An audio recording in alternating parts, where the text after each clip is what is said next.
thank you for coming to today's Housing, Land Use, and Transportation Committee. We'll uh, call to order. Will the clerk please call a roll? Floyd, Here. Harding. Here. Driscoll. Here. Gabbard. Here. All right. Committee members, we have an agenda before us. Do I have a motion for approval? Move approval. All in favor? Aye. Motion passes. We also have the approval of the October 9th, 2025 minutes. Do I have a motion for approval? Move approval. All in favor? Aye. All right, motion passes. Great. We're on to our new business for today. We're going to be having a discussion on neighborhood traffic calming. We have Evan with us and Cheryl as well, and a third person who I don't have written down. I'm so sorry. I got new introductions in a second. Okay, great. This is my item, actually. Excited to talk about it. I don't think anyone up here, actually, let me say it the other way. I'm sure everyone up here gets a lot of calls from constituents about wanting their neighborhood traffic to be calmer, I guess, to be straightforward. They want to feel like they have a safe place to hang out, walk around, walk their dogs, go for a bike ride. And so I brought this forward because we have a strategy in place. We'll talk about that. And we're just going to talk about if there's any ways that we can make that strategy a little better. So with that, I'll let you take it away. Although I see we Maybe not. Can we get rid of that? Just exit out. just exit out and see if all goes well. All right, Cheryl, you Let's drive. find out. She'll drive while I. Okay. All right. So, good morning, all, and thank you for this new business item and referral. We're glad to meet with you this morning. As you mentioned, Cheryl Stacks, our transportation manager, is joining at the table, and then this is David Haggerty to my left. He's our neighborhood transportation coordinator. He's probably most likely to join you at neighborhood association meetings if traffic calming is on the list or any concerns about parking in a neighborhood. He's been with us for over a year now, making the rounds, and definitely hit the ground running. So we're happy to have him. Happy to introduce him to you today. We'll also have members or leadership from the fire and police department with us this morning, as questions may come up that they could help answer. And ironically, a couple of them are stuck in traffic. But I assure you, it's not just because of traffic calming. It would be an interstate type issue. So we're happy to go over some background with you, and then tell you about a few of the things we're thinking about changing in the program. And we'd love to get your questions and your feedback about those changes or any other feedback that you have for us this morning. So what is traffic calming, and what does it do? And it can be described in different ways, but I hope you like what we came up with in the memo. Traffic calming is the process of modifying roadways to change driver behavior using self-enforcing physical or psycho-perception means. And what it does is improve the quality of life and safety in neighborhoods by reducing excessive speeding or cut-through traffic or both. And in these pictures, you can see a couple different options for traffic calming. On the left is a vertical traffic calming element, a speed hump, and on the right is horizontal. So there will be a test at the end for what's vertical, what's horizontal. You'll see where that comes into play a little bit later in terms of where we can use the different strategies and where we might want to change that in the future. And these are examples of physical means of using speed humps, which really are the most effective, cost-effective, and effective way to reduce speeds significantly. That's what you can see on the left, and we also have other variations, which would include speed tables that you can see on the right, which is essentially an elongated speed hump that you can drive over a little bit faster. A speed hump, you have to slow down to about 15 miles an hour to make it comfortable, and a speed table has a design speed of 20. Here, we can also use friction or narrowing. That's kind of that psychological part where you just feel like you're squeezed. So you're not driving over anything that jostles you, or you're afraid to hit it too hard because it's going to make your head hit the top of your car, but it just squeezes you down and you slow down because of that perception issue. And here's another lateral shift and a chicane. Similar, but a little bit different. And we can also use raised intersections, which really helps in the case where you want to slow down traffic in all four approaches and through the intersection, which intersections are where we oftentimes have our crashes. And here's another example, traffic circle. You know, the traffic circles are smaller, roundabouts are larger. Really, the larger they get, the better that they work. And we found that we and others have found if you try to make a traffic circle where it doesn't fit, it doesn't work really well. So this is about as small as you can go to have an effective traffic circle. This would not be considered a roundabout. But what's great about these is it slows traffic, it slows it in all directions. And these often take the places of two-way or four-way stops. And they're more efficient at circulating traffic. And also when you have crashes, you tend to not have serious crashes. You don't have the T-bone crashes. You have side swipes. You have property damage crashes rather than bodily injury crashes. And further, what's traffic calming and how do we use it? It's really a premise we operate under in that we can't have traffic calming on every single roadway in the city. Not only would it be extremely expensive to implement that and time consuming, but it would have other unintended consequences. Some of them are listed on the screen. And as our partners in public safety would probably agree, or I know they agree, that if we overuse traffic calming, we will maybe cut down on crashes, which is one of the intentions of limited traffic calming. But if we had speed humps on every road, it would get to the point where it would negatively affect their response times for calls, whether that be police or fire. And if we had no criteria, very low criteria, I think that would be where we would end up. So later we'll propose softening some of our criteria, but we caution against softening it too much. And in the next few slides, I'll go through these quickly, but wanted to demonstrate that the program is supported by the city's comprehensive plan. It gives us some guidance and some restrictions. So here's the first one. Another one about an objective about preserving neighborhood integrity. And here's the directive about using traffic studies and data in the process. As you know, we do that. And finally, the plan reserves vertical traffic calming for local roads and neighborhood collectors. Only horizontal measures can be used on our major roadways. And here I will hand it over to David to continue to give you a little bit of history and current events for traffic calming. Good morning, everyone. So I'll give a brief history of traffic calming here in St. Pete and then discuss our current program and some recent trends that we've been seeing. The city began developing neighborhood traffic plans back in 1999, and these plans identified locations for traffic calming devices on a neighborhood-wide scale.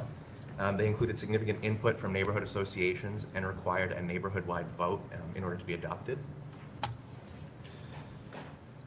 Today, the traffic calming program is well established with over 1,400 devices installed. The program has changed since it started in that we now usually assess the need for traffic calming devices on individual streets when a request is received instead of planning on a neighborhood scale. Today, a traffic calming request needs to be initiated by a property owner or tenant on the street where traffic calming is being requested, and traffic calming measures are only considered after a traffic speed and volume study is completed. We have separate criteria for evaluating a speeding concern versus a cut-through traffic concern, both of which can qualify for traffic calming measures.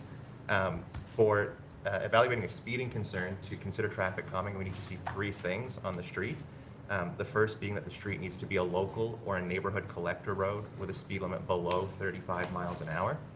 The 85th percentile speed of traffic needs to be above 35 miles an hour in at least one direction. And at least 2/3 of the impacted households need to be supportive of traffic calming as determined through a petition. To determine the 85th percentile speed and volume of traffic on the road, we have traffic counters that we set up in each lane. And you can see them here on the screen. They're just a few inches by a few inches wide, very discreet. When we're assessing a cut-through traffic problem, again, there's three criteria that we're looking for, similar but slightly different. Again, the street needs to be a local or neighborhood collector with a speed limit under 35. There needs to be a measured cut-through traffic problem. And again, at least 2/3 of impacted households need to be supportive. The determination of whether a street has a cut-through traffic problem is based on road context and using engineering judgment and industry guidance to determine what a reasonable amount of traffic on the road would be. And we compare that to collected traffic volumes, again, using those counters.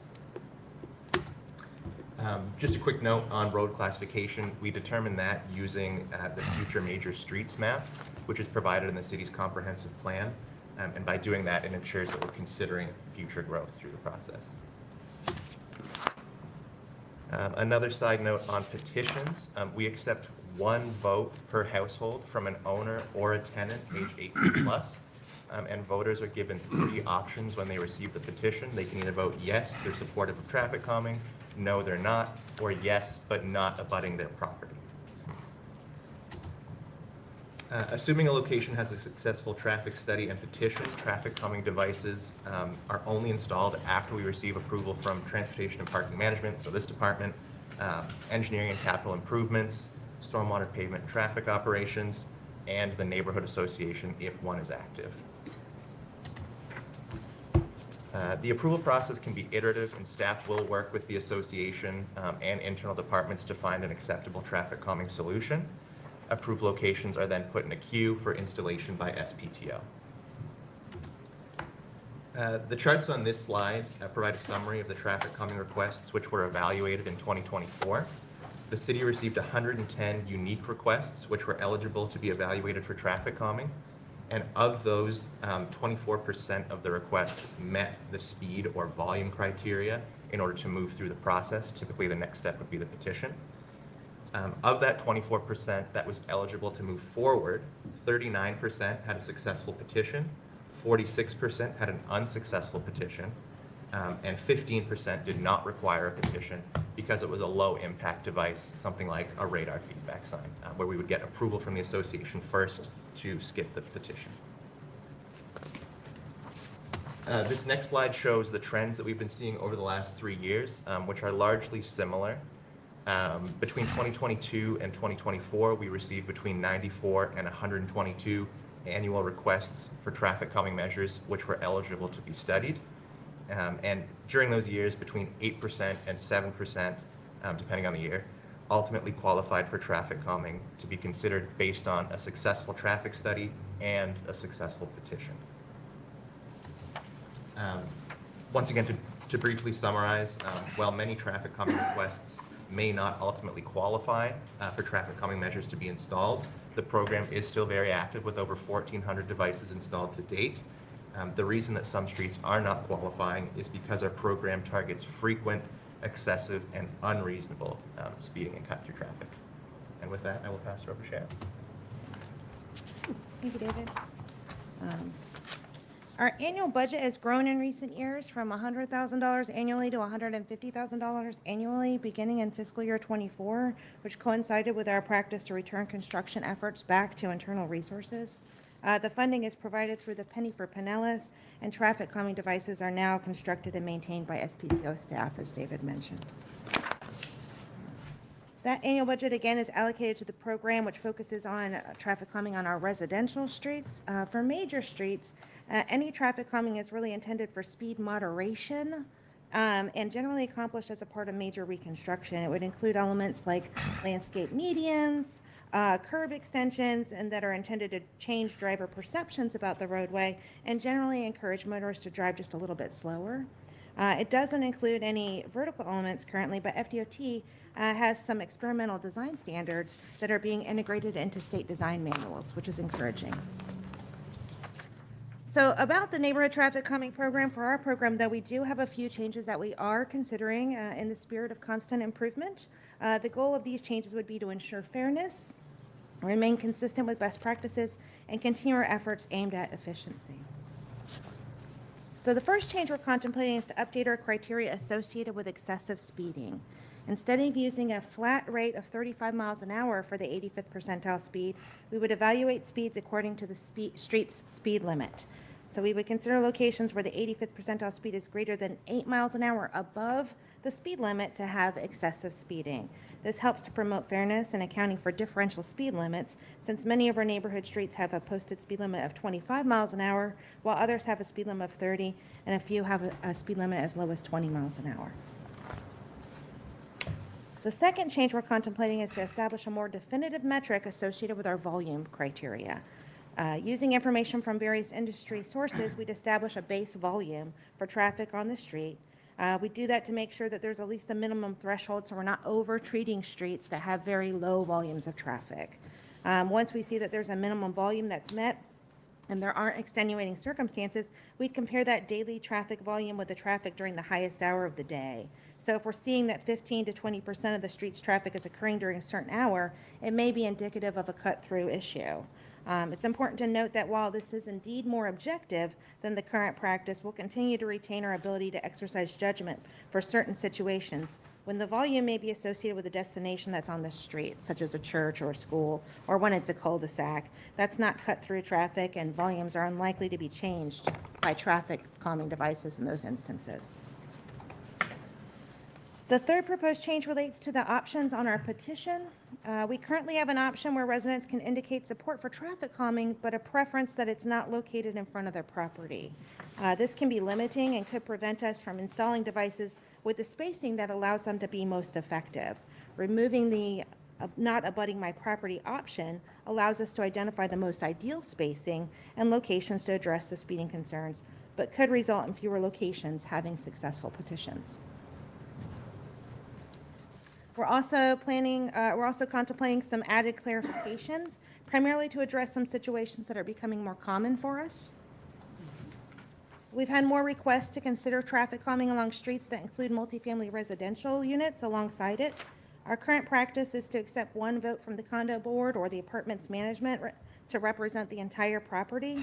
As noted here, in many cases, the individual units do not directly abut the road where the traffic calming is considered, and it really would be impractical for us to try to obtain a signature for the individual units or even the individual buildings. Here, we're simply looking to formalize incorporation of our current practice. Occasionally, we do get requests for the city to consider removing traffic calming devices. We wanted to formalize a procedure to address those requests and add specific criteria associated with that. It would include those listed here. In short, we'd want to make sure that we're not removing devices that have only recently been installed and that we have considerable support for their removal. We'd also provide a time frame for which we would refrain from considering any new devices in locations where the devices were removed. We want to make sure that we're remaining efficient with our resources. Like much of our work in city government and transportation, the program isn't without its challenges. Two that are reasonably common are listed here. Some residents have expressed displeasure with the city's practice to require the neighborhood association approval. We've continued to include that, though, to be sure that there's broad support for the devices in addition to the support by the resident stakeholders on an affected street. But it is somewhat limiting in certain neighborhoods. Another is that some residents may want to exert more control over streets that they use that are outside of their neighborhood, but that they drive frequently due to the nature of the street network. In those instances, we continue to allow neighborhood representatives to stay engaged with the traffic calming process, but not necessarily provide determinative input as to the city's decision to install traffic calming devices. I alluded to it earlier, but here are some recent changes at the state level that allow for vertical traffic calming on major streets when it's contextually appropriate to do so, primarily associated with raised crosswalks.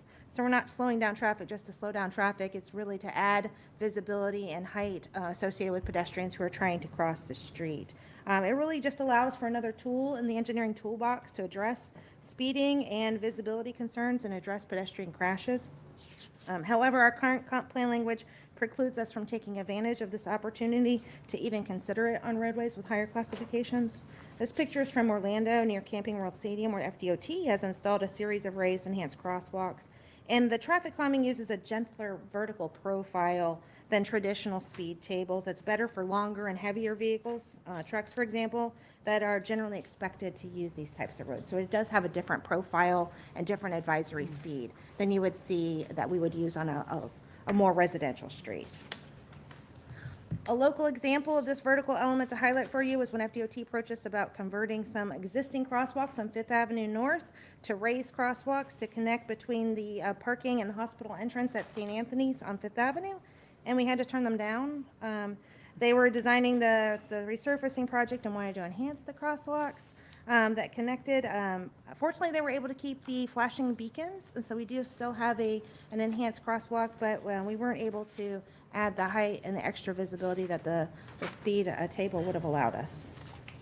This is a picture of what that looks like. These are the crosswalks in general, right here. So we would like to consider some potential amendments to the comp plan as a separate exercise to the neighborhood traffic calming program, but we would only do that after further analysis of the devices that FDOT is using. We want to see how those are being received, what are potential unintended consequences, and those kinds of things. We also need to have some time to collaborate with additional stakeholders like PD and fire and sanitation, for example. And then allow us some time to put a framework around it, like when's the most contextually appropriate use here in St. Petersburg for that. So that would be an exercise that we would undertake. And with that, I can turn it back to Evan for any closing information. Nothing much to close here. Just wanted to thank you for your time and welcome your questions and your feedback. Thank you so much. Councilmember Gabbard? Thank you, Chair, and thank you all for the presentation this morning. So give a little bit of feedback and maybe a couple of questions. So we can start with the proposed change number 1. I'm going to go to that slide. All right, the speed criteria. Wanted to ask, because you talked a little bit about budget. So we had a situation, maybe a year and a half ago, where we were trying to do some speed reduction and bring the speed down in Riviera Bay neighborhood. The neighborhood had come together. They had asked, they wanted to be a 20-mile-per-hour neighborhood. It's a very large neighborhood geographically. And so at that point in time, we were hopeful that we would be able to get a grant to do that. And we had gone through that process and were pretty successful up to a point. And then that grant got pulled back. And so I wanted to kind of talk about that in the form of the budget, because when we looked at it to do it ourselves, it was outside of the budget that we had. So, we'll be starting our council process again. And can we talk a little bit about, and maybe we can use that particular neighborhood as an example, if city council were to allocate additional budget to this bucket, do we kind of have a plan where we're looking at neighborhoods across the city, we're engaging with them in neighborhood meetings to find out maybe how many neighborhoods there might be that are looking to reduce their speed? I live in a 20-mile-per-hour neighborhood. It makes a big difference. It makes people feel a lot safer. And if you're going 21 miles per hour, the neighbors are in the front yard yelling at you. So it works. So how could we kind of work together with your department and council to increase that budget enough to where maybe systematically over the next few years we could get more of those neighborhoods to that speed limit? Sure, I'm glad to talk about that a little bit. One thing that I'd like to do is give Stormwater some credit here, because we started having them build the speed humps in house. What had happened was we were getting a contractor price of about $5,000 per hump installed.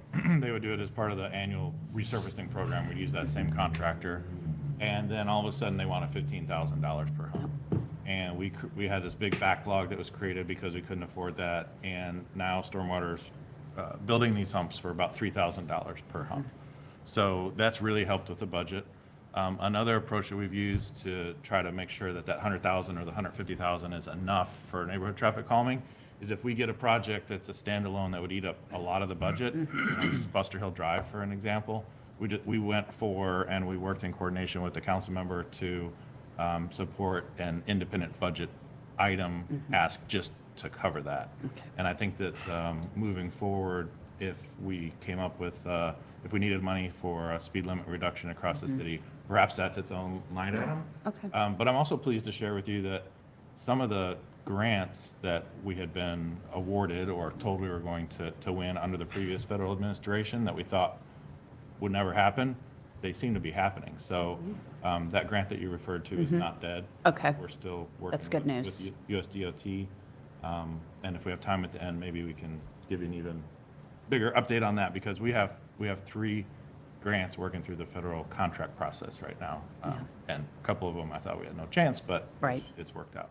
Well, that's good news. Thank you for that update. I think, Riviera Bay, obviously, they've been through a lot in the last year. 20-mile-per-hour speed limit was very important to them at one point.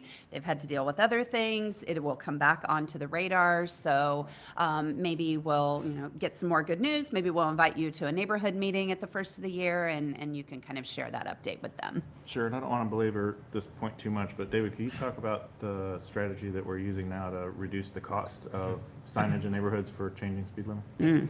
So in 13th Street Heights and Campbell Park, we recently reduced the speed limit from 30 miles an hour to 25 miles an hour neighborhood-wide. And typically what you would have to do, if the speed limit is not 30 miles an hour, you'd have to sign every street. So instead, we came up with some customized signage that when you drive into the neighborhood at any entrance point, it says neighborhood 25 miles an hour unless otherwise posted. And then when you're exiting the neighborhood, there's a sign that says end neighborhood speed limit, similar to like an end school zone sign. So what that means is that unless you see another sign in the neighborhood telling you otherwise, it's 25 miles an hour unless you pass that end neighborhood speed limit sign. So that greatly reduces the number of signs required and brings down the cost. Nice. Perfect. Yeah, because those signs, they add up quickly. They do. So, well, that's great news. So moving on to proposed change number 3 with the petition. This was something I also experienced in one of my neighborhoods. You get the petition, everybody's like, yeah, sure, you can put it in front of my house. And then there's the pesky reflector markers that have to go up. And now those aren't in front of your house, those are in your yard potentially. And what I noticed was that kind of changed the conversation. Well, I'm fine with it out on the street. I don't want these markers in my yard, for whatever reason. So now you are proposing that we remove that piece completely from the petition. Do you see any unintended consequences with doing that? Thank you. I think the biggest consequence was that we would see fewer successful petitions associated with it. I think people who might have been okay with driving over speed humps, but not one in front of their house or their driveway. If they don't have an option to say yes, but not here, Yeah. then they're just going to vote no. So I think that's probably the most likely consequence. Yeah, that concerns me a little bit. I mean, I actually was looking at it from, wanting to kind of beef up that language and be like, would you be okay with the speed hump and the reflective markers or whatever, however that verbiage would go, just so it's a little bit more clear. Because I think of the one that we did in the neighborhood I live in. And I mean, we thought, well, if we aren't going to get anybody to agree to being allowed the markers, they can't have the speed hump, right? So I think that maybe could be a little bit more clear for individuals. I don't want us to make a change that could potentially have less success. So, I think we could, we're open for any discussion, but I think we can make it more clear that the hump comes with signs. Yeah. Because that is more clear, but we've just been put in several situations where you have too many people that they're good with traffic calming unless they have to have traffic calming. not in their front yard? Right. Yeah. And then we have a problem with being able to design it in a way that meets Right. standards. And it's, to me, it's a little bit, I don't want to say hypocritical, but along those lines, like, yeah, I'm good with reducing speed, but I don't want any burden. And we will oftentimes put the humps, if we can, right on the property line. So it's kind of between two homes and not right out front, somebody's front door or their window. It's off to the side a little bit. We do that with speed humps. We do that with as many signs as we can to Yeah. minimize that impact. So I guess as it stands now, I would really still like to be able to make this change, but we can make it more clear of that signs come with the humps. Okay, perfect. And then my last question, and actually maybe it's also a statement, is regarding the comp plan changes. I do agree. I think we learned that lesson on Fifth Avenue. So yeah, I think we should move forward with that. Any other changes in the FDOT, much talked about Green Book, that we feel like we need to dig into, or is it really just the comp plan that we need to look at? It would just be the comp plan. Just the comp plan? In this instance. Okay, very good. Well, thank you all for the work that you do. Always a pleasure having a presentation from you and working with you for our neighborhood. So thank you so much. Thank you, Chair. Great. Councilmember Harding? Thank you, Chair. Evan, thank you very much. David, welcome. You guys informed me tremendously about this topic. Evan, I think you unwittingly just created NIMFY. Not gonna be hearing about that. There will be a meeting next Tuesday night. It's a little bit more complicated, but okay. That's your problem now. Congratulations. And Councilmember Gabbard touched on speed limits, and that was mine. We talked about vertical and horizontal, and horizontal's this way, right? Am I? Yeah. It's like the Alright. shifts or the narrowing, the perception. Right. Rather than having to drive over. I just want to make sure I was set for the test. But we didn't talk about the speed part of it. So it is within the purview of the city to change speed limits on roads that we control That's right. and to lower them. And okay. And do we have any data on results of doing that? How does that, in other words, where does that fare in terms of other traffic calming measures? We've done before and after studies with humps, and they're effective. In terms of just changing the speed limit, we know through other studies that we've reviewed, not necessarily our own, that if you reduce the speed limit by 5 miles an hour, you're not going to have a 5 mile an hour reduction in speed. You're going to have a more nominal reduction, something like 2 to 2.5 miles an hour. With that, but if you couple it with traffic calming, then you can definitely achieve the desired result. Okay. All right. There have been a couple of requests. I wanted to get that story straight. Thank you very much. I really appreciate it. And one bit of Yeah. clarification is, of course, the state does have some boundaries for us on setting the speed limits. There's a speed zoning manual. We can't have 10 mile an hour speed limits, for example. 20 is definitely the lowest we can go in certain situations for certain school zones, and in certain cases you can go down to 15. But generally speaking, anywhere from 20 to 30 in a neighborhood is within the city's purview. Okay. Thank you very much. Thank you, Chair. Councilmember Driscoll? Thank you. Thank you for the presentation. Quite a few questions here. And I love how you take an individualized approach to which tool to use to solve which problem. Tell me about raised intersections versus raised crosswalks. And is there a cut and dry way that you decide which one is better? I like both. But I'm wondering, like, how do you decide which one is the best option? I think it mostly depends on whether you're trying to safely accommodate frequent pedestrian crossings, or if you're just trying to calm traffic in a certain area. Because if you create a raised crosswalk that barely anybody's going to use, you might as well just create a speed table. And the speed, the raised intersections will help, like we talked about before, in all 4 directions. It costs more to implement, it's larger, but those are generally the 2 aspects. But Cheryl or David, if you want to add to that, please do.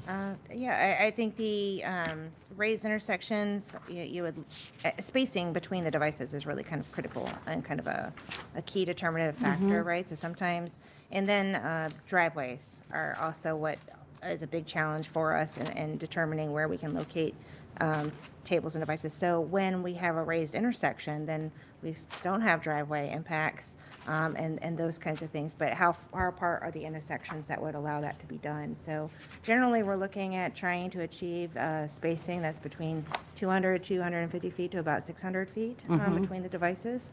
So we would look to see what's most appropriate, and then again, what are the pedestrian generators, what are the sidewalk connections up to the crosswalks, and what is the general pedestrian activity? Does it make sense to have people cross here Yeah.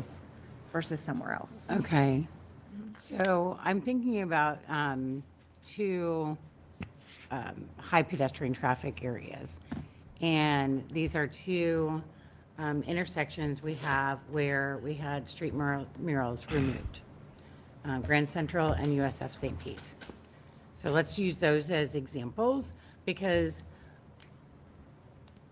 we all know, and the science and the data tells us that that was a tool to help make those intersections safer. We do not have that tool anymore. And so I'm wondering, out of the tools that we can use, is one of these the answer? And I'm thinking for USF St. Pete to have, what's the difference between a raised intersection and a speed table? They generally have the same profile. It's just one's longer. So- One covers the full intersection and one is only, 20 some odd, Yeah. about 20 feet. So and I don't want to get too much into like specific solutions, but I'm hoping that you're thinking about these things because safety is still the top priority. We lost the tool that we had. I'm hoping that we're looking at ways that we can implement other options to make those streets safer. That USF intersection with, with the students crossing so constantly, it really does make a difference. I use that intersection a lot myself, so it comes to mind. And then, Grand Central just keeps getting more and more popular. And, we've had incidents in the past there or at other intersections. And I'm hoping that there could be maybe a district-wide throughout the Grand Central District to figure out how to make that safer for pedestrians using whatever calming devices are best. So is that something that you all have had any conversations about, even among yourselves? Like, To now an what do we do?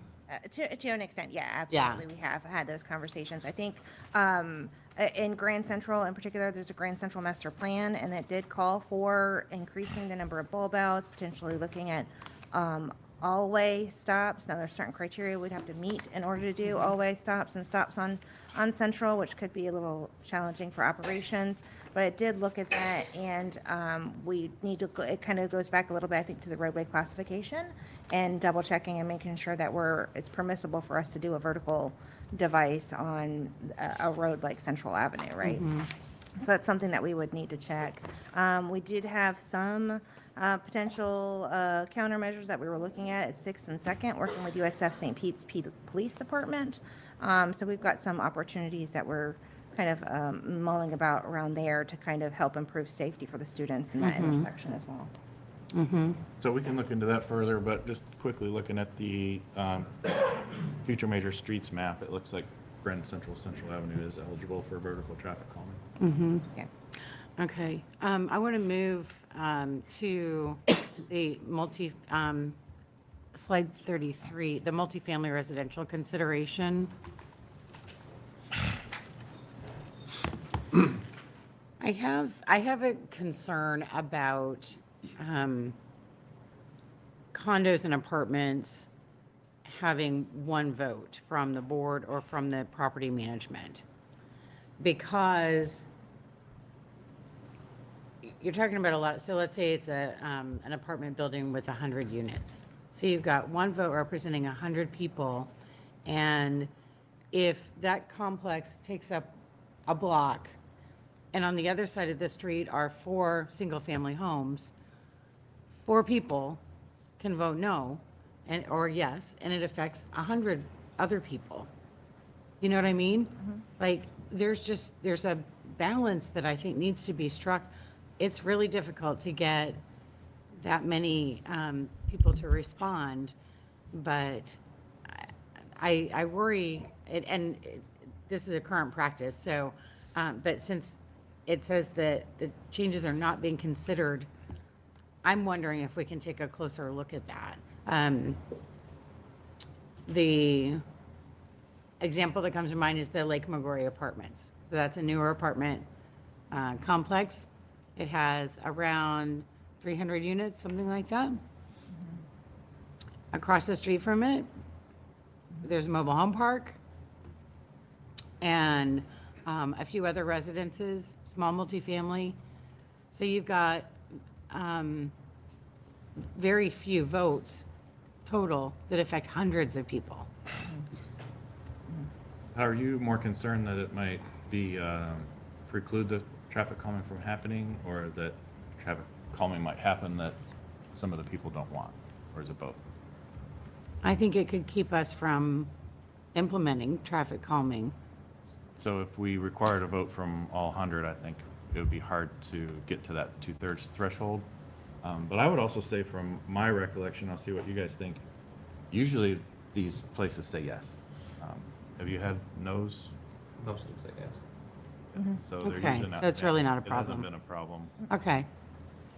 Okay. Yeah, it's just, want to make sure everyone gets heard on that. And with taking out that third option, the NIMFY option, can you, it might help if on the petition somewhere is the plan, like where it would be, so that if yes or no are your only options, but you can see like a picture of where something is going to be put in, then they might vote yes because they can see that it's not right outside their front door. So the petition process is much earlier than the design process. So I don't know if there's a practical way to do that. We do use the results of the petition to inform the design to an extent too, at least currently with that not in front of my property option and with the no vote. So we, to the extent possible, we tailor the design to suit the results of the petition. So by planning a design early, we're basically saying where they're going to go without incorporating that feedback from residents. Okay. The county does it, or used to do it that way, where they would have an illustration on the back of the petition, and that's how they kind of work their program through. Okay. And then I would be very supportive of a change to the comp plan. It just makes sense. That's all. Thank you. Great. Councilmember Hanowitz? Thank you, Chair, and thank you all for the presentation. So I'll start off with an item that Councilmember Bradford and Councilmember Harding mentioned, which is proposed change number 1, the speed criterion.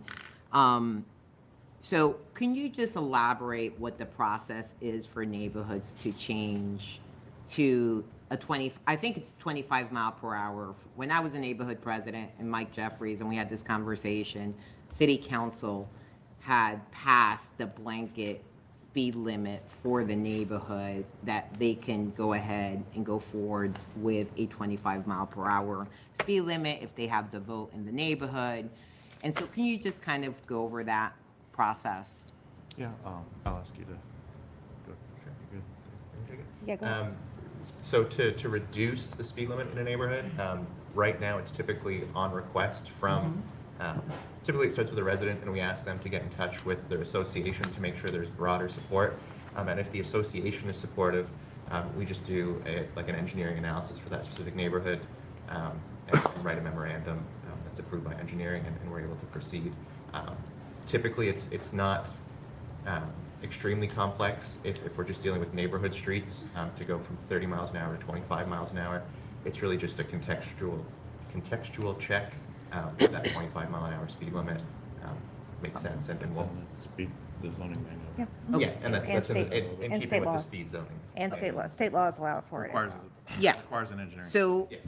so one of the issues that came up was obviously the signs. You have to, there was a posting of all the signs. I know when we had this conversation in the neighborhood, people hate sign pollution. It's like, oh my God, there's signs everywhere. They want to slow traffic down, but they don't want the signs.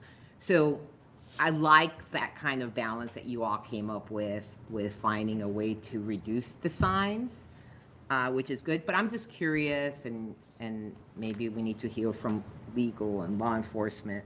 what are the requirements and from you all, for the legal requirements for noticing a speed limit? Like, what is at a minimum that we have to be doing? Because you said there could be X amount of number on signs. Are there other ways or we could do it where we could say it in ordinance, like these are all the neighborhoods? I'm just curious of what are the mechanisms, because frankly, in our neighborhood, we have some streets that are 20 miles an hour because you have Crescent Lake Park, right?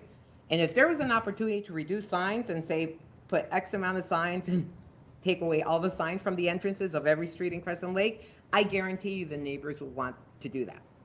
So having said that, I'm just curious of how you determine that. You see what I'm saying at? Because it's not clear sometimes what the entrances of neighborhoods are. And I want to make sure that the enforcement possibilities are there. Yeah, so I'll start out by saying that if there's nothing posted, then the speed limit is 30 miles an hour. Right. And that the plan that we've come up with for the gateway signage, where it's just at the entrances and exits, that's as low as we can go. And I don't know if you'd want to hear from the traffic division about whether that could cause them extra problems. Like, I'm sure that the more signs there are, the easier it is for an officer to say, you just drove by a sign that said 25, Right. versus if there's fewer. But so it's a balance, I think. But the plan we came up with is probably as light as we can go and still have enforcement. No, and I get that. I'm just curious of like how the officers know what the neighborhood boundaries are and what the areas are. Because as we know, it's not a box every time. Right. And it changes, like Crescent Lake starts at 12th Avenue North. It doesn't start on the main street. In our neighborhood, it's 20. It may not be next door. So I'm really curious about that balance. And if there are ways where we can ensure that we can do what you're doing, still be able to enforce, whether it's making sure maybe it's part of an ordinance. And look, I don't need an answer today because I'm just bringing this up right now and you may not be prepared for it, and that's fine. But that's kind of where my mind is going to ensure that we can have enforcement. If it does require maybe having an ordinance, look, all these neighborhoods in our city or having the boundaries or having the maps included. That's just kind of what I'm throwing out there. Because people don't like the signs in every street. It's just an added sign. I don't think there's a need for an ordinance. If you want to see if Lieutenant Levy would like to Yeah. address it now or Yeah, another time. that would be great. Morning. Good morning. So when my officers go to court, they have to prove the burden of proof, right? Whether it's a magistrate or a judge. Right. So normally, typically, they will sit past the sign where the speed limit is, so they can have it where it is, and like Evan said, the ordinance, if it's 30 miles an hour, if it's not posted. So from a legal standpoint, that's where we're at. We want to make sure we prove the case. Right. I understand your issue about sign pollution and Right. to try to find that balance. The school zone is the best. Obviously, they sit within the speed limit sign and the flashing beacon, so there's no doubt about it. And they'll even laser it how far they're sitting. Right. So, Right. So at the end of the day, oh no, it answers my question. I mean, at the end of the day, having the sign on every street is the way you enforce it. Because if you go to a courtroom, yeah, right, if the judge or the magistrate Right. asks, when the defendant says, I didn't know what the speed limit was, I didn't know, the magistrate's gonna ask the officer, where was it?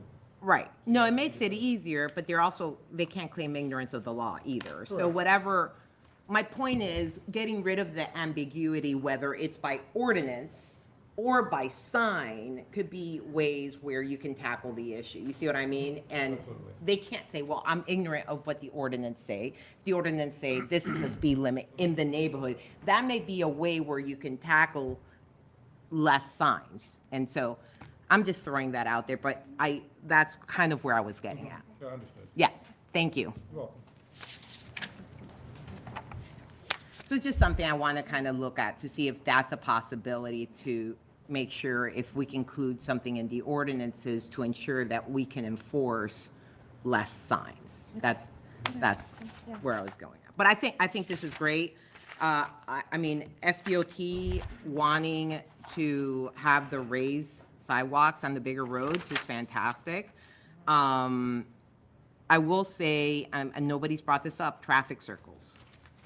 So I'm curious of when you use traffic circles. I believe in historic Kenwood, there's some traffic circles. That was that picture. Huh? That picture Right. was- And that's where the circles, I don't know if there's other places in the city, but I'm thinking of collector roads. Like 30th Avenue North, between neighborhoods. We get a lot of complaints of those kind of bigger roads. They're not the biggest roads, but they're the bigger roads, and you get a lot of traffic on those roads. And I'm just wondering what you all think about traffic circles. Is it, something that people hate, very divisive? I don't want to bring up something that drives people crazy, but They are divisive, and people in the United States can't seem to figure out how to use how to use them? whereas other countries. Yep, they use them all the time, and they're fantastic. Even other states like Colorado use them a lot more than we do. Yeah. But they are very effective. The one that's closest to my house, the neighborhood refers to it as the circle of death. Even though there's never been a fatality at that Right. intersection, people just don't tend to like them. But we're not afraid to use them in the appropriate context.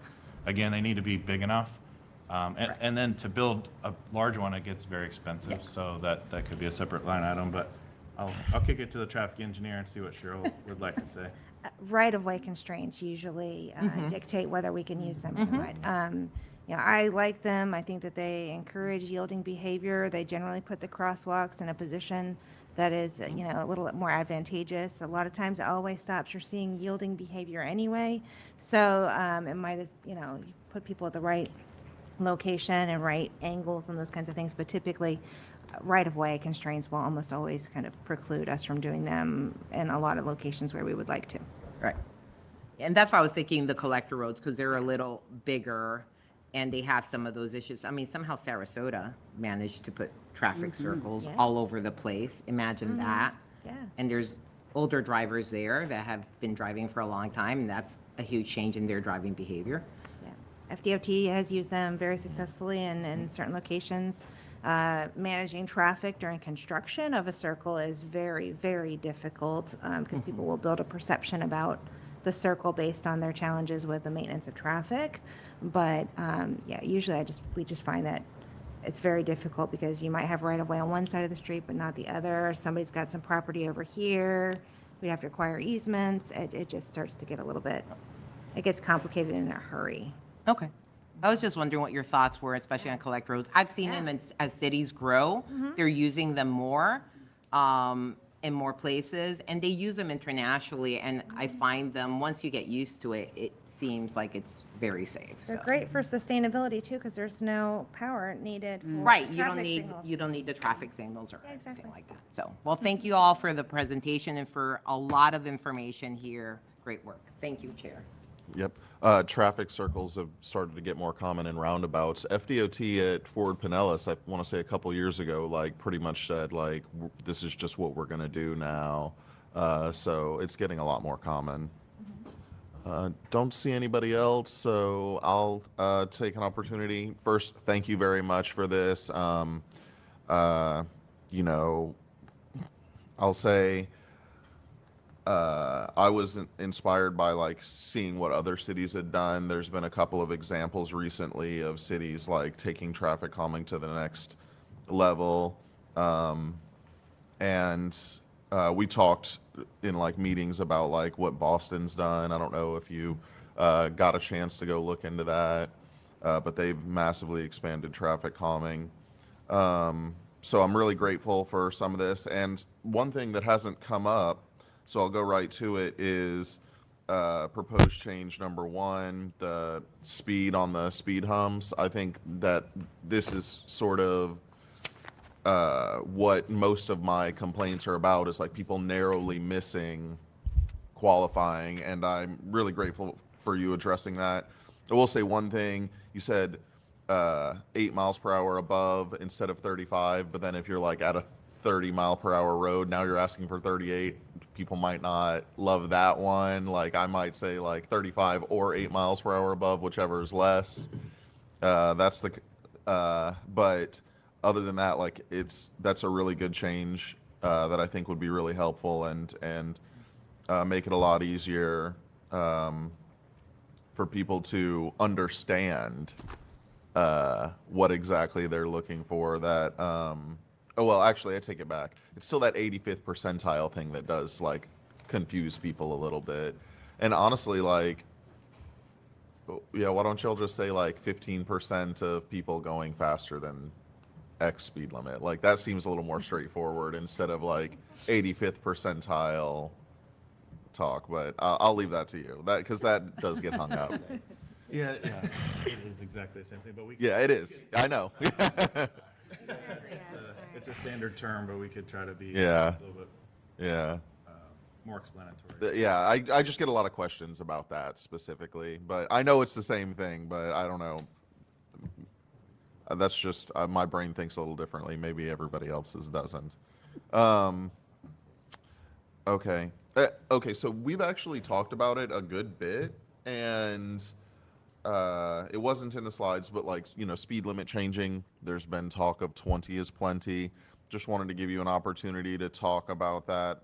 In my opinion, it seems like, you can tell me if I'm wrong, like the study is a big limiting factor. Like we have to go do the study and it costs money and it takes time. Is that accurate? Takes time is accurate. Fortunately, we have qualified engineers in our department. Okay. Who can perform the study. So David and Cheryl do that, not for free, but Yeah. Well, and I mean, I bring it up because we talked about, yeah, nobody's going to work for free. But we talked about getting funding to do these studies in a couple of neighborhoods. That's what you and I had talked about. Is that? right. Well, I think we have time. Maybe now would be a good time. Well, first off, let me back up first. Yeah, yeah. Your idea of 8 miles an hour over or 35, whichever is easier to reach. Mm-hmm. If you all like that, we're amenable to that. Okay. That will, I think, help us avoid some other issues, including every neighborhood in the city that's 30 then say, well, then we want a 25 mile an hour limit. Because we're Oh, going to yeah, for process sure, those, but it does take time and money. Mm-hmm. So, right. We'll take Yeah. the feedback as supportive of this. Thank you. Okay, cool. Yeah, I hadn't even thought about the incentive it might create if we were to do that. But yeah, okay. So let me ask Cheryl to talk about the 3 grants. It's a good update, and the 20 is plenty for 3 neighborhoods to start off is included in that. Yes. And we do anticipate being able to bring you all those agreements as soon as we can finish those with USDOT. Thank you, Evan. Yeah, it's been a little slow going since as the change of administration has been pretty significant and their perspectives of the grants. So we do have our Complete Streets Implementation Plan update that we got through the Safe Streets and Roads for All program, and that one we have brought to you. The funding agreement to council. Thank you all for your support. That's been approved. We wrote a scope for the plan update, and that took a little while to get approval from Federal Highways. But they've recently approved that scope of work, so now we're going to work with engineering and procurement to try and release the solicitation so that we can get a consultant on board to update our Complete Streets Implementation Plan and really move it forward to be a really as proactive as Complete Streets has been, but very reactive to a safety analysis and very keen on some data associated with safety for bicyclists, pedestrians, and all roadway users. So it'll look a little bit different in that it has a much higher level of crash analysis and particular countermeasures associated with that. So that's the first grant that we've got on Safe Streets and Roads for All.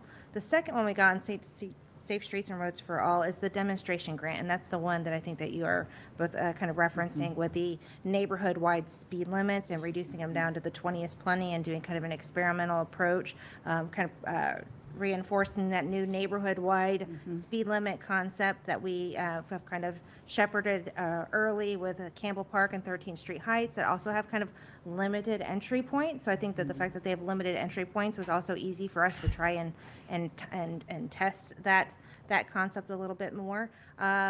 that particular grant with Federal Highways on the demonstration grant, we've been going back and forth on the template language. But I think we're nearing a point where Federal Highways is going to approve that. Once we have their approval, we'll bring it forward to City Council for your approval to enter into the funding agreement and get that work underway. It has the neighborhood-wide speed limits. It has some solar-powered street lighting on certain corridors to kind of give us some flexibility on that. It has some prefabricated raised crosswalks, curb extensions, some bike lane treatments, some better bike lane treatments. So it's got a lot packed into it. So we're super excited that we were able to retain the full scope of what we're anticipating, even with the change in the new administration. So good news on that front. The last one that we have was the Reconnecting Communities Grant for the two-way conversion on 8th and ML King Street. We also did just get that draft funding agreement from Federal Highways and kicked that off with our grant staff about a week and a half ago with Federal Highways. So now we need to fill in the template agreement, make sure Federal Highways is comfortable with everything in it, and then we'll bring that forward so that we can start the planning for two-way conversion of 8th and ML King Street, basically through downtown. So, so that's the update on those three. Oh, that is all really good stuff, actually. And I wasn't aware that like the demonstration stuff was so comprehensive.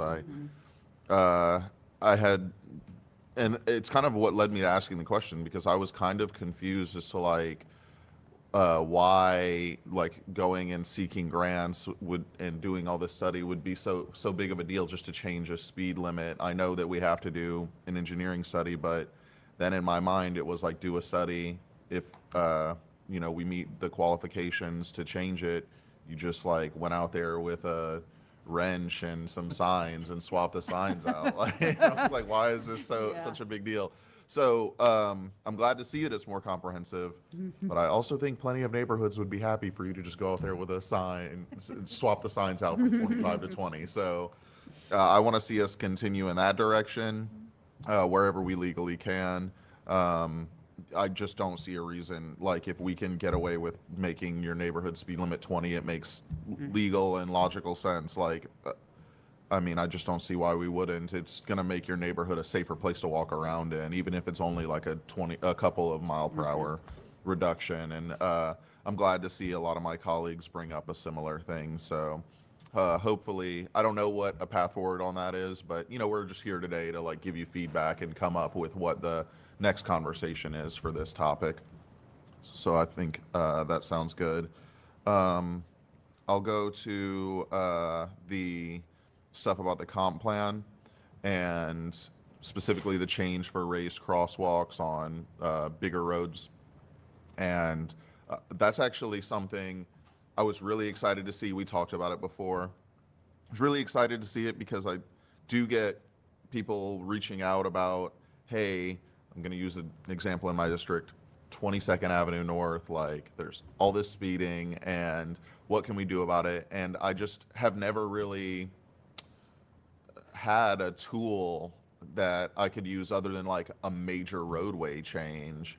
And, this is still not as easy as putting in a speed hump, but it's not a major road. It's not redesigning the whole road.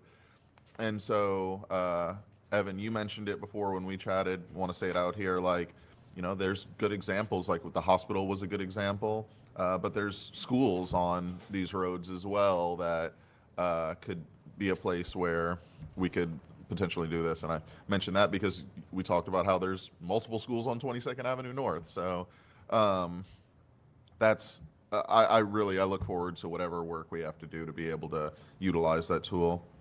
And then I want to actually thank Councilmember Driscoll. It's just something my mind hadn't gone to when I was like, yeah, we're losing these traffic calmings. Like I had been so caught up in the mural discussion that I was like, and I had known like, yeah, we're losing traffic calming there, but I hadn't thought like, how are we going to replace the traffic calming there? And that's really important. And you're right, especially in Grand Central and of course right in front of the university. Yeah. Grand Central is a place we've been working really hard to calm traffic because just a handful of years ago, there was like a spate of accidents there that killed pedestrians. And so I'm proud of the work that we've done there. And yeah, let's think about an easy way to get the traffic calming back that we lost as quickly as we can. And then I guess the last thing I'll mention is the proposed change.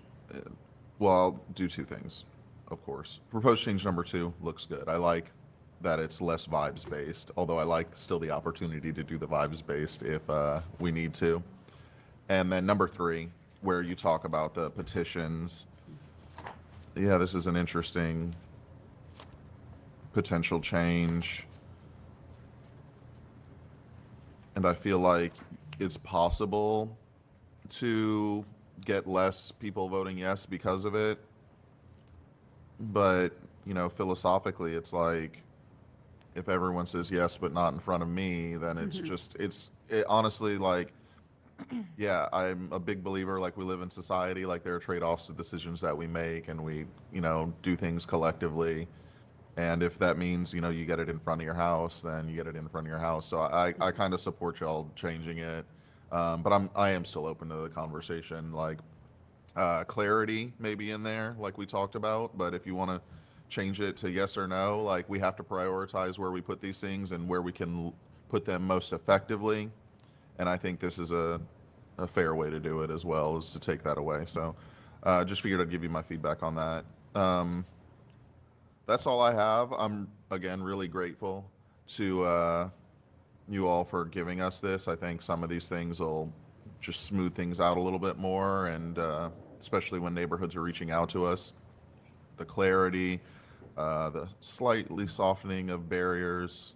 Thank you very much. I really appreciate it, and I'm really grateful to my colleagues for a good discussion as well. So we'll go back to Councilmember Gabbard, and then Councilmember Harding, did you? Thank you, Chair. Just real quickly on the piece about removal of the traffic calming. I have some concerns about this, and I'm sorry I didn't bring it up earlier. I almost forgot. Okay, so, I was kind of comparing the process for when we get a traffic calming device, what the residents have to go through. And I do support that, if it's been less than 5 years, sorry, like, we just installed it, we're not going to take it back, right? Does the resident in this proposal, would the resident who is making the request be required to go around with a petition to, like, almost like a reverse petition? Is that what the process would be? I think that's what we would intend. Okay. So they have to go to all of their neighbors and say, I don't like this, I want this gone, and I need you to sign this. Yeah, let me add a little caveat. We've found that if there's a neighborhood champion that's willing to, they're passionate enough Yeah. about it, they want it enough that they're willing to walk the petition around, that petition has a lot better chance of passing than if we just mail it out. Yeah. But we have had situations where we will work with the neighborhood, or we will work with that champion that wants to see it done, but they're not comfortable doing it, or they had a bad experience Right. For some reason. Then we'll say, well, we can mail it out, so we could do it for you, but the chances of it being approved will go down. So in this case, we would expect somebody to walk it around, but Yeah. if there's extenuating circumstances, we can do a mailing. Well, I would want there to be a mirrored process. So there's a process for getting one. I think that process should be the same for taking it away. And that was going to lead to my next question on the 75% of households is 3/4 on getting a device, right? 2/3 on Two-thirds, I'm sorry, So two-thirds. we're making it harder to remove. Making it harder to remove, and that was my point. I wanted to make sure that it was either the same or harder to get rid of it. Okay. And then what was the reason for if there's a request to get another one, the 7 years? So if we've spent the time and the money to put the device in. Yeah. And then the same street says, we want to take it out. Right. Then now we want to wait a while before we Yeah. would consider putting it back in. So Yeah. we make it even longer. We're proposing Yeah. 7 years. Because we can't be going back to this. No. Put it in, take it out, put it in, take it out. Okay. Well, I have a feeling if we mirror the process, I would be very interested to see how many of these devices would actually even get removed. Because, I mean, especially if it's only been 5 years, right? I mean, how much turnover do you really have in some of these neighborhoods? I think I don't know. I just want to make it as difficult as possible, if that makes sense. And I don't have a problem saying that publicly. I just feel like if the neighborhood has come together, because I've been through this process in my neighborhood, like it is not an easy process. And there takes a lot of kind of, community building to get these devices sometimes. I would just hate to see, one person be able to kind of lead that effort without it being just as difficult, if not more, I to think take this it is- down. yeah, This is more difficult, and Okay. Got it. it's in the right place. That's what I like. So thank you. All right. Thank you, Chair. Thank you. I will say briefly, I've offered to my neighborhoods that have had speed humps qualify and they haven't gone and gotten the petition. I've said to them, I will go collect the petitions for you. Yeah, I went with the I'm neighborhood happy to champion. go door to Yeah. door. It's like a thing that Yeah. I do all the time. Yeah. I haven't had any of them take me up on it quite yet, so I'm hoping that they do, but yeah. So anyway, I just wanted to mention. I went with the neighborhood champion, and it was a That- great way to reconnect Yeah, with some of the definitely. residents on that street. So, yeah. All right, Councilmember Harding? Thank you, Chair. Off topic, but we're all here. Evan, I don't mean to put you on the spot, but here we go anyway. Can you give us just a 40,000-foot view of how we're doing with the traffic preemption and the fire department in the system they're putting in with traffic lights? Or I don't know if, I know we're working on it. I just didn't know how if we've gone anywhere with it yet. I think other people are working on that besides. Okay, me. all right. Um, Yeah, no worries. Again, I didn't mean to put you on the spot. I just know it's out there. And I think Marshall staff and the fire folks have been directly I'll get with them. communicating on that Thank you more very much. frequently. Thank you. appreciate that. Great. Sure.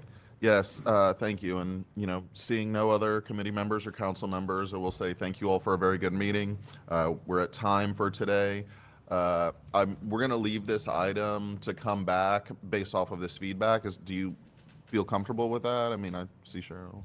Yes, I think we could come back with a shorter follow-up Uh-huh. and let you know where we landed with receiving your feedback and how we want to move forward. Okay, cool. Yeah, and then anything, that you need from us, it sounds like we're, after we've been given the information, we all are generally pointing in a similar direction. So I think we could come back if there's any action items. I think we could get them done.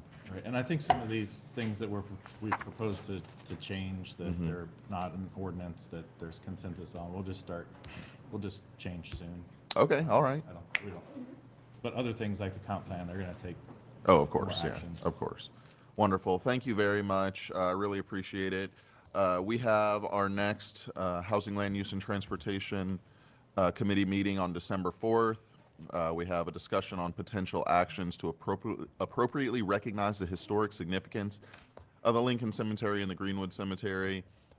We also are going to have, it's not listed here, but just so you're aware, we're going to have confirmation of a couple of, Housing Authority members. It's an easy thing. I just wanted to mention it since it wasn't listed here. But that's all we have for today. So we're going to call today's Housing, Land Use, and Transportation Committee meeting adjourned. Thank you. Thank you, Chair.